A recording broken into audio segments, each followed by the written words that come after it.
Hello बच्चों, hello everyone, welcome to learn with fun class 6। Before we start, don't forget to like and subscribe our channel for more videos. In this video we cover English chapter number 2, the raven and the fox. So let's start. देखिए बच्चों, इसमें सबसे पहले read करने से पहले हमें ये दो क्वेश्चन दिए हुए हैं। Let us do these activities before we read. We note that frogs croak. Did you know that ravens also croak? तो इसमें बोल रहा है कि आप जानते हैं कि मेंढक टटर टटर करते हैं। तो आप जानते हैं कि जो रेवंस है यानी कि कौए वो भी काऊ काऊ करते हैं, मतलब क्रॉक मतलब टटर टटर करते हैं।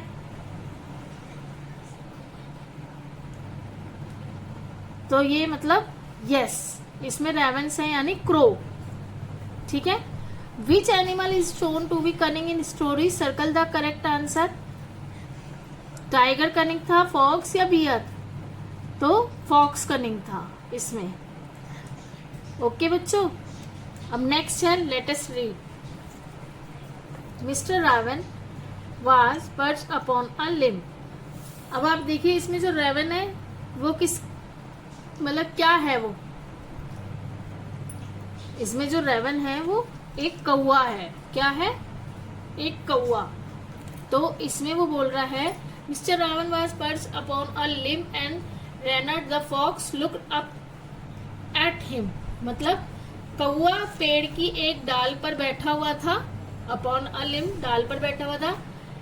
रेनर्ड the fox looked up him मतलब रेनर्ड उसको देख रही थी। कहाँ पर? नीचे खड़ी लोमड़ी उसको देख रही थी, ऊपर देख रही थी, मतलब लोमड़ी जो है उसको ऊपर की तरफ देख रही थी। नेक्स्ट है, for the raven held in his great big beak a morsel the fox would go far to seek.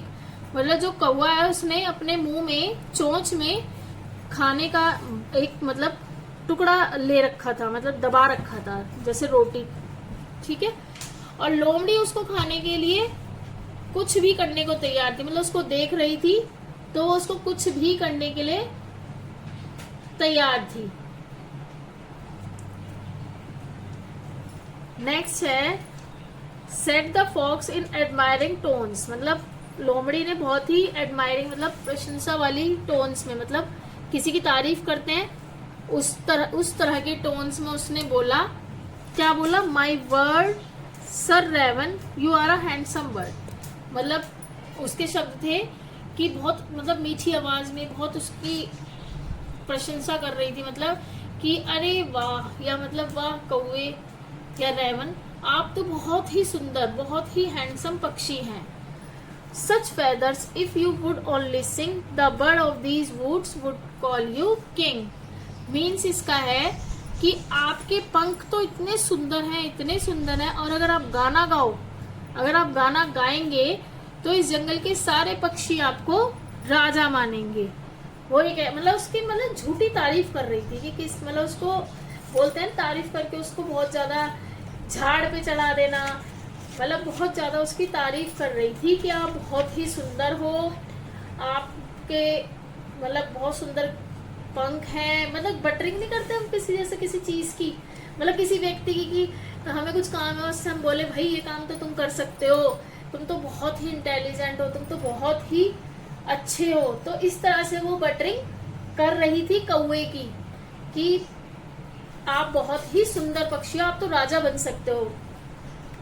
अच्छा, हमने ये स्टोरी पढ़ी है, इसमें जो ये रेवन है ना, वैसे तो ये आपको दिख रहा है कौवे की तरह, लेकिन कौवा, क्रो और रेवन ये दोनों वैसे अलग अलग बर्ड्स होते हैं। जो रेवन्स होते हैं वो वाइल्ड होते हैं, ठीक है, और रेवन जो है पेयर्स में रहते हैं। जैसे जो क्रो है वो तो झुंड में रहते हैं, उनका पूरा झुंड होता है, लाइक अ ग्रुप। जो वो ट्रैवल करते हैं, कुछ भी करते हैं, वो ग्रुप में करते हैं। लेकिन रेवन जो है पेयर्स में होते हैं। दूसरा चीज होती है कि जो क्रो की एज होती है वो कम होती है, मैक्सिमम 8 ईयर्स तक रहते हैं। लेकिन जो रेवन होते हैं ना, जो इसमें रेवन है, इसमें लगेगा आपको एक क्रो है, मैंने भी आपको क्रो पढ़ा है, लेकिन रेवन और क्रो दोनों अलग अलग होते हैं। जो क्रो होता है ना उसकी 8 ईयर होगी, और रेवन कम से कम 30 ईयर्स तक उसकी लाइफ रहती है। दूसरा इसके जो पंख होते हैं वो बहुत बड़े होते हैं, इसके फेदर बहुत बड़े होते हैं। ये अकेला फ्लाई कर सकता है, लेकिन क्रो ग्रुप में फ्लाई होते हैं। और ये वाइल्ड भी होते हैं, जो ये रेवन होते हैं वाइल्ड में आते हैं, क्रो वाइल्ड में नहीं आते। तो इस तरह से स्टोरी में रेवन है तो आप रेवन ही पढ़िएगा। वैसे हमने इसको क्रो देखा तो वैसे मिलता जुलता है, क्रो से ही होता है, लेकिन डिफरेंस होता है ये भी बर्ड ही है, वो भी बर्ड है। और अगर आप देखेंगे गूगल पे भी या नेट पर तो आप देखेंगे रेवन और क्रो ऑलमोस्ट सेम होते हैं। अच्छा ठीक है, नेक्स्ट करते हैं। The raven who did not see the joke forgot that his voice was just a croak, he opened his beak in his foolish pride and down fell the morsel the fox had eyed। अब इसमें क्या है, जो Raven था वो उस मजाक को समझ रहा नहीं, वो सोच रहा था कि ये मेरी तारीफ कर रही है, यानी कि मैं बहुत सुंदर हूँ, मेरे पंख बहुत अच्छे हैं, मैं बहुत अच्छा हूँ। तो वो इसको समझ नहीं रहा था कि वो उसकी बटरिंग कर रही है। वो मतलब भूल गया था, क्या भूल गया था कि वो तो सिर्फ काऊ काऊ करता है, मतलब वो क्रॉक है, मतलब उसकी जो जैसे मेंढक टटर करता है ऐसी उसकी जो आवाज है वो काऊ काऊ है, वो भूल गया था। लेकिन उसको बोला ना कि आपकी आवाज बहुत अच्छी है, आप राजा बन सकते हैं, आपकी आवाज अगर आप गाना गाओगे तो उसने क्या करा, मतलब वो भूल गया कि ये मेरे से मतलब एक तरह से बटरिंग कर रही है। ही ओपन हिज बिग, उसने अपनी चोंच खोल ली किस तरह से, गाना गाने के लिए।